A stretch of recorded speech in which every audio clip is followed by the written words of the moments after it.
Olá, o furacão Idália chegou ao território da Flórida, nos Estados Unidos. O furacão está na categoria 3, numa escala que vai até 5, ou seja, pode ter efeitos devastadores. Hoje de manhã, os ventos estavam em 130 km por hora e podem chegar a 200 km ao longo do dia. Autoridades alertam a população para que abandone as áreas de risco. No momento, mais de 230 mil pessoas estão sem energia. Bombeiros bolivianos procuram corpos de vítimas de um deslizamento de terra em uma mina na Bolívia. Pelo menos 5 mineiros que extraíam ouro de um rio morreram na tragédia. Segundo o governo, as equipes de resgate ainda buscam por vítimas que podem ter sido soterradas. As autoridades informaram que a cooperativa estava em situação legal e tinha licença para explorar o ouro na área. Os primeiros despejos de água da usina nuclear de Fukushima estão dentro das expectativas e não são nocivos para a população. A informação foi divulgada pelo diretor-geral da Agência Internacional de Energia Atômica. Segundo Rafael Grossi, a agência vai continuar monitorando o nível de radioatividade no oceano até o fim da operação. Na quinta-feira, o Japão iniciou o despejo no mar de mais de 1.300.000 metros cúbicos de água procedentes da usina nuclear de Fukushima, destruída por um enorme terremoto seguido de um tsunami em 2011. O projeto recebeu o aval da Agência Internacional em julho. Antes do despejo, a água acumulada passou por um tratamento para retirar o material nuclear. Segundo as autoridades, o único componente ainda presente é o trítio. Mas a agência da ONU informou que a concentração do material está muito abaixo do limite de segurança imposto pelo Japão. O despejo de água realizado de forma gradual até 2050 despertou preocupações entre os pescadores japoneses e países vizinhos. A China suspendeu as importações de produtos do mar procedentes do Japão. Desde então, Tóquio acusa Pequim de uma recente onda de atos contra o Japão, como lançamentos de pedras contra a embaixada e as escolas japonesas na China, além de assédio telefônico contra empresas do país. A Guarda Costeira grega divulgou imagens do momento de um naufrágio perto da ilha de Samos. O bote de borracha navegava ainda em águas turcas quando afundou com vários imigrantes a bordo. Segundo as autoridades, 36 pessoas foram resgatadas com vida e o corpo de uma mulher foi encontrado. Poucas horas depois, outro naufrágio também foi registrado na ilha de Lesbos. 22 imigrantes foram resgatados. 4 crianças morreram. Ucrânia derruba mais de 20 mísseis e drones russos em ataque contra Kiev. Essa e outras notícias você acompanha já depois do intervalo.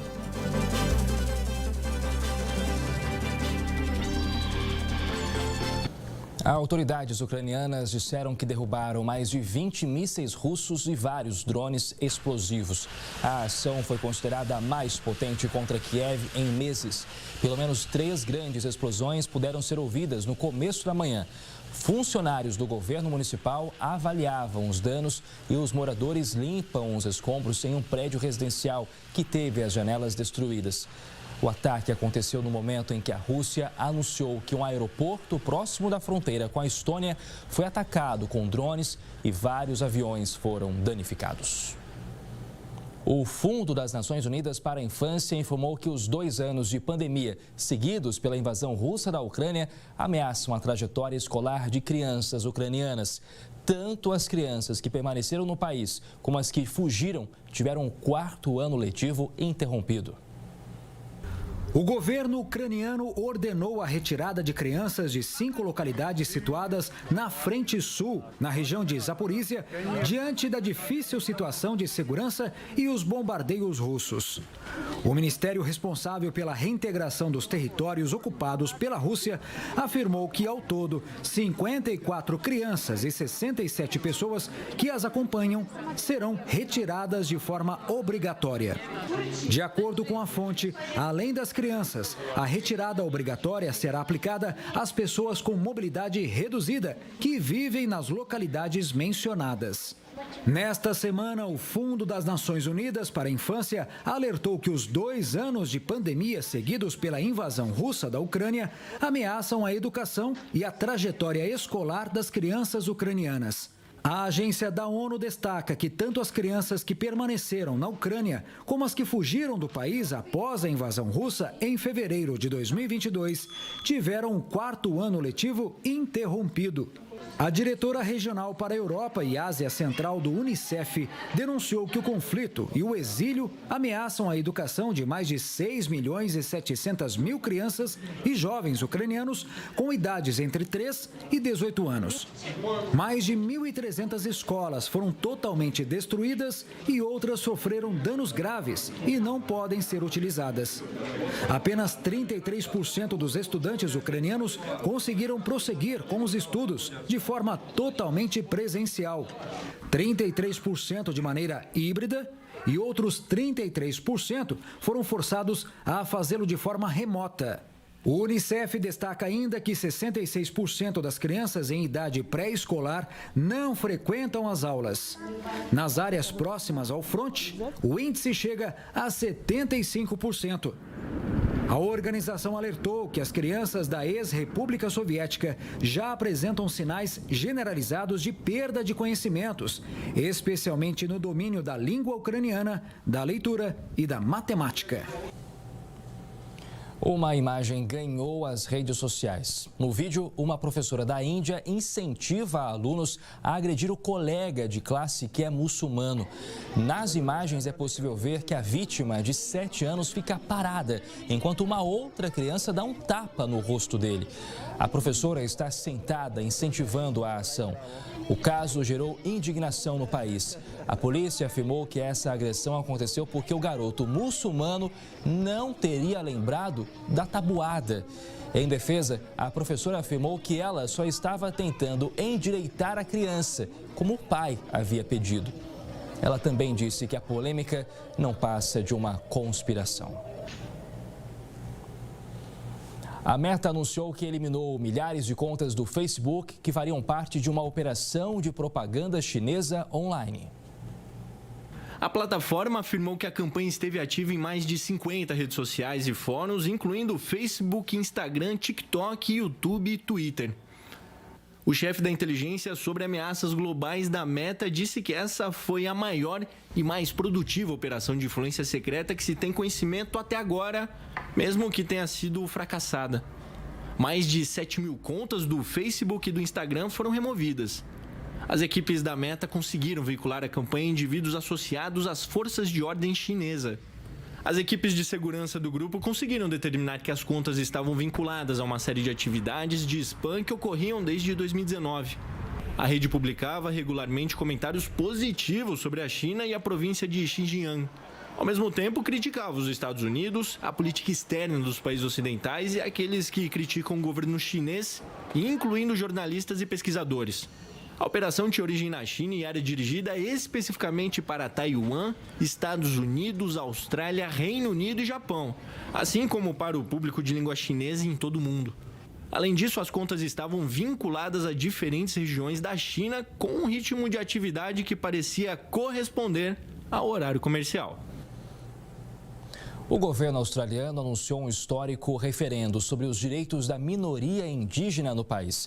A votação vai decidir se os povos originários devem ser reconhecidos na Constituição pela primeira vez na história.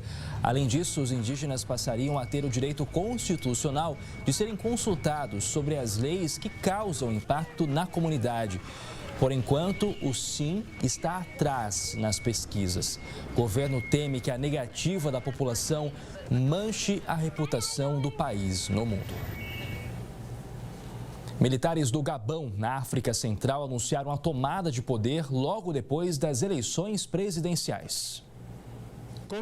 A declaração de golpe de Estado foi feita em rede nacional após as pesquisas indicarem a reeleição do presidente Ali Bongo. O grupo alega falta de credibilidade na disputa eleitoral e afirma que uma deterioração contínua da coesão social ameaça levar o país ao caos. Os militares acrescentaram que decidiram defender a paz, impondo o fim do atual regime. Durante a declaração, eles ainda anunciaram que as eleições de 26 de agosto estão anuladas e ordenaram a dissolução de todas as instituições do país, incluindo o Senado e o Tribunal Constitucional. Ali Bongo, que está no poder há 14 anos, foi reeleito com pouco mais de 64% dos votos. O líder pertence a uma família que governa o Gabão há mais de 55 anos. Em um vídeo divulgado por uma fonte anônima, Bongo apela para os amigos de todo mundo para fazerem barulho. Ele afirmou que está em prisão domiciliar e que a esposa e o filho foram levados para outros locais. Até agora não se sabe sobre o paradeiro dele. Após o anúncio da tomada de poder, os militares pediram que a população mantenha a calma e a serenidade. Eles também reafirmaram que vão respeitar os compromissos do Gabão com a comunidade internacional. A França, ex-potência colonial, afirmou que acompanha a situação com grande atenção. Já a China pediu garantias à segurança do presidente deposto. Um acidente assustou os passageiros de um voo. O helicóptero estava estacionado quando foi atingido em cheio por um avião. Dentro da aeronave estavam 8 pessoas e todas saíram ilesas. Já o helicóptero, por sorte, estava vazio. Esse caso aconteceu na ilha de São Bartolomeu, no Caribe. Autoridades aéreas estão investigando o acidente. Um estudo publicado nesta semana apontou os riscos da poluição do ar para a saúde humana. A ameaça é ainda maior no sul da Ásia.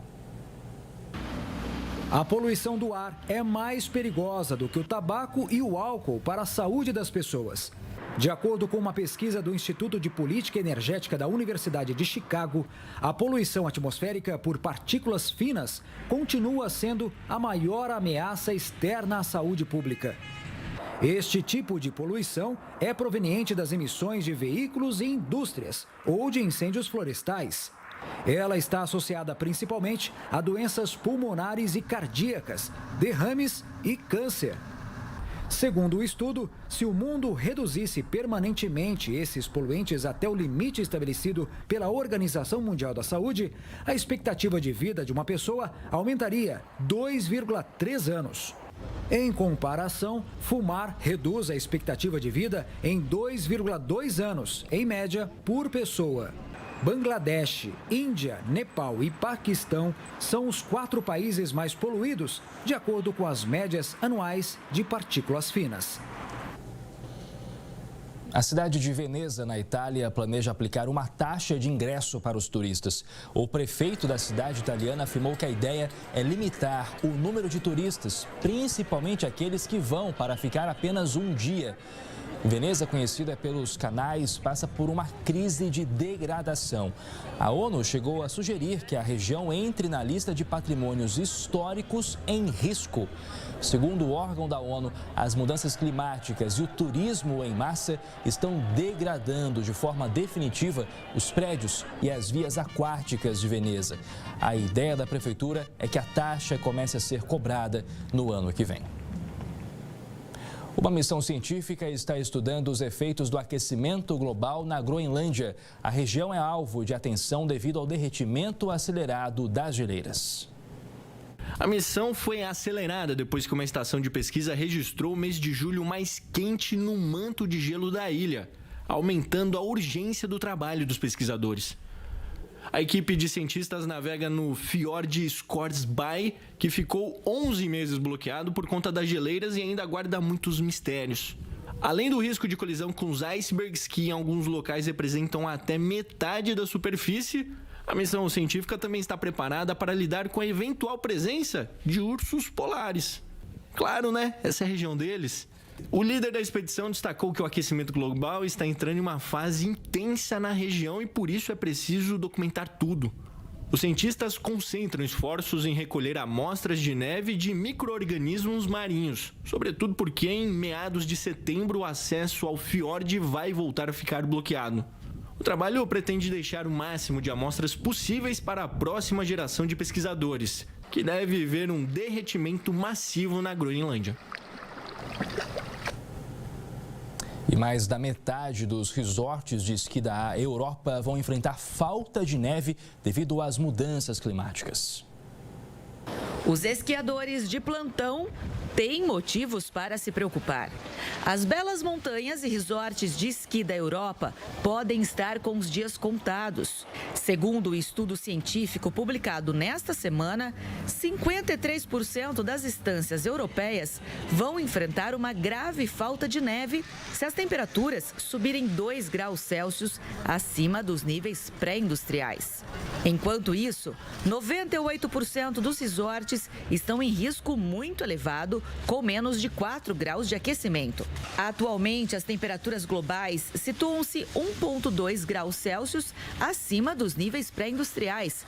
E várias análises apontam que o mundo vai atingir 2 graus Celsius de aquecimento entre 2038 e 2072, se as emissões de gases do efeito estufa permanecerem próximas dos níveis atuais. Na pesquisa, uma equipe de especialistas alerta que uma solução comum, que seria a produção de neve artificial, compensaria apenas parcialmente o declínio e envolveria processos que geram gases do efeito estufa, além de aumentar o uso de água e energia. Os repetidos e crescentes desgelos no inverno afetaram muitas estações de esqui europeias nos últimos anos, deixando muitas encostas desprovidas de neve. Juntamente com o derretimento dos glaciares, a escassez de neve tornou-se um emblema visível dos efeitos das alterações climáticas. Resolver o problema é um grande desafio para líderes governamentais.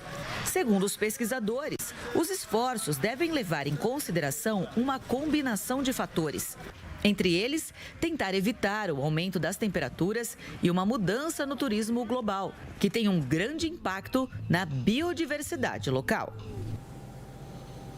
Uma das principais estações de metrô da cidade de Nova York ficou inundada na madrugada de terça-feira. Um cano de 127 anos quebrou na Times Square, uma das mais famosas esquinas da cidade norte-americana. O incidente alagou as ruas da região e transformou os trilhos da estação em um rio. O metrô de Nova York, um dos mais movimentados do mundo, ficou fechado por um tempo, mas foi reaberto. Moradores do Iowa, nos Estados Unidos, se despediram em grande estilo de um ponto famoso da região. Esse foi o momento em que a implosão controlada demoliu as últimas torres da antiga ponte que ligava os estados do Iowa e Illinois.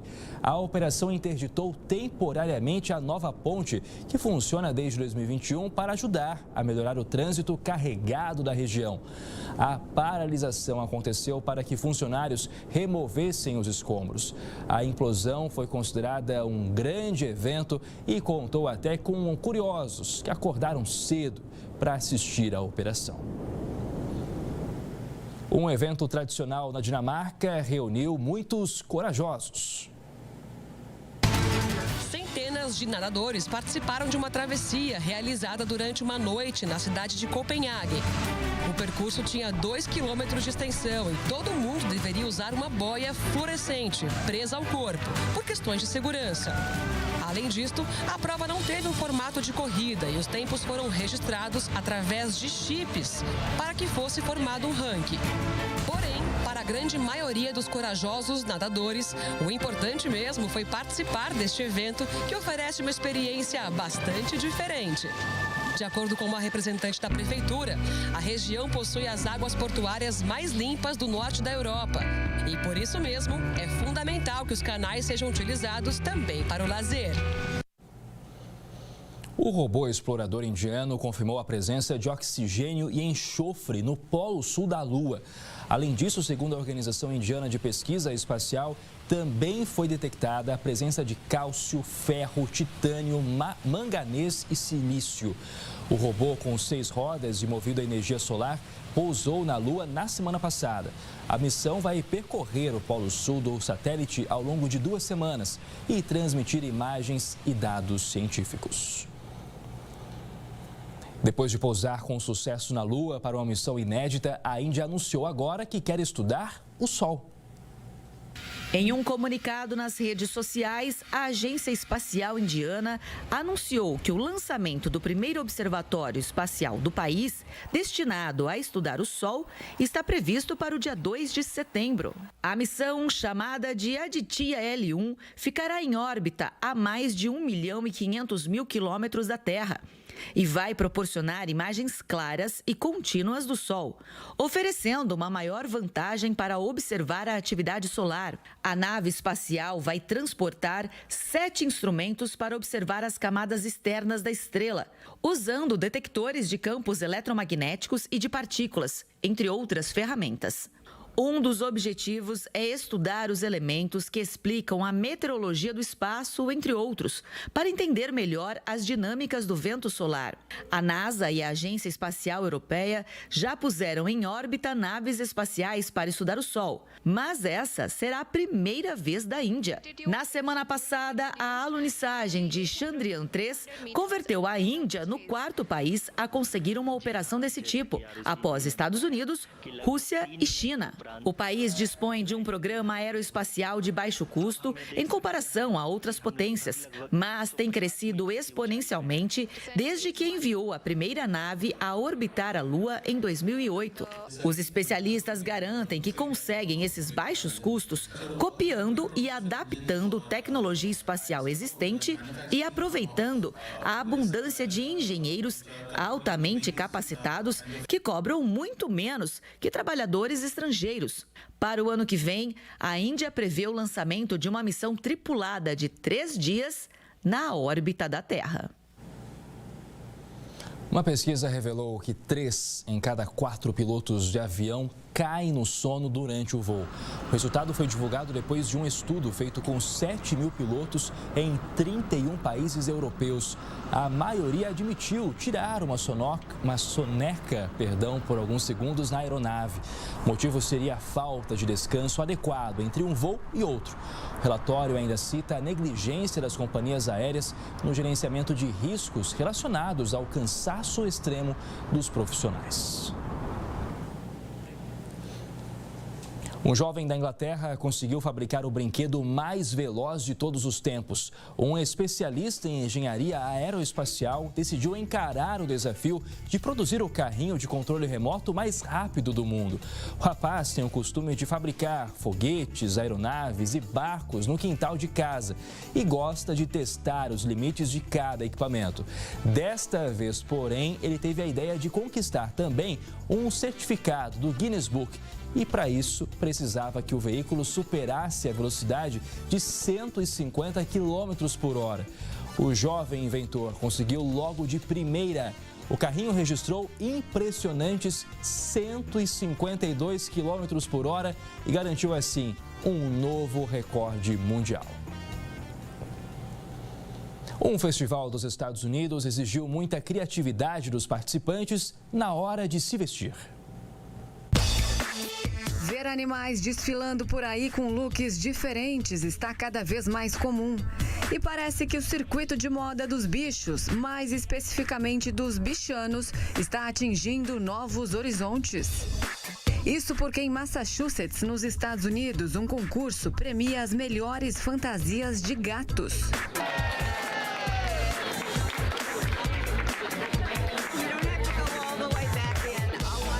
Não falta criatividade por parte dos donos, que transformam os felinos em piratas e até em outros animais um pouco mais coloridos.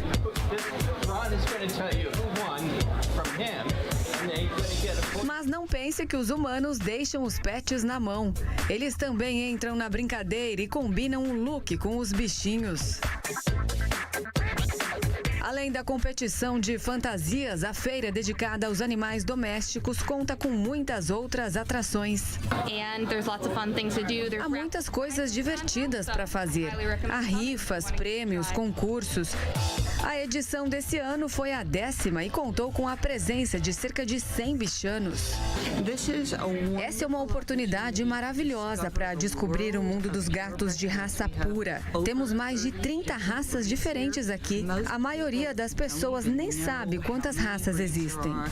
Então, se você está a fim de dar uma renovada no guarda-roupa do seu gatinho, talvez valha a pena ser um pouco mais ousado. Quem sabe ele não encontra algum tesouro no lugar dos petiscos. O Festival de Cinema de Veneza celebra a edição de número 80 a partir desta quarta-feira. Mas o evento deste ano está diferente. Com a greve de atores e roteiristas de Hollywood, menos estrelas de grandes estúdios estarão presentes. Apesar disso, o festival deve dar mais espaço para os filmes independentes. Um total de 23 filmes concorrem ao Leão de Ouro. O evento vai até o dia 9 de setembro. E essa edição do Mundo Record News termina aqui. Obrigado pela sua audiência. Vem aí o Conexão Record News, na apresentação de Kelly Godoy.